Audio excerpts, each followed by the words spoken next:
Hello friends, tomato, তেঁতুল, বাদাম, রসুন, আদা দিয়ে এই চাটনিটা বানিয়ে নিলাম। আমি গোটা সবুজ খোসাওয়ালা মুগ ডালকে ভিজিয়ে রেখেছিলাম, সেটাকে পিষে নিয়ে তার সঙ্গে বেসন 4 টেবিল চামচ মিশিয়ে জল দিয়ে এরকম গোলা বানিয়ে নিলাম। এই যে চাটনিটা হয়ে গেল, চাটনিতে তড়কা লাগিয়ে দিলাম সাদা তেলে কারি পাতা, সর্ষে আর শুকনো লঙ্কা ফোড়ন দিয়ে চাটনিতে মিশিয়ে দিলাম, একটু লবণ আর চিনিও দিয়েছিলাম।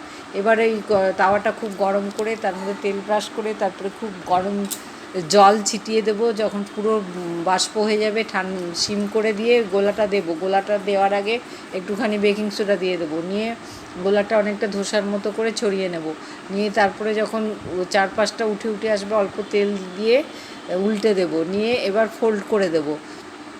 এটা সব সিম থাকবে তখন গ্যাসটা, যখন এটা করবো। এই যে ফোল্ড করে দিলাম, আর একটা অমলেটের মতো এটা হয়ে গেল চিলা, সবুজ মুগ ডালের চিলা। চাটনি দিয়ে পরিবেশন করেছিলাম, খেতে খুব ভালো হয়েছিল। এটা হেলদি খাবারও। লাইক, কমেন্ট, শেয়ার করবেন যদি ভালো লাগে। নমস্কার বন্ধু।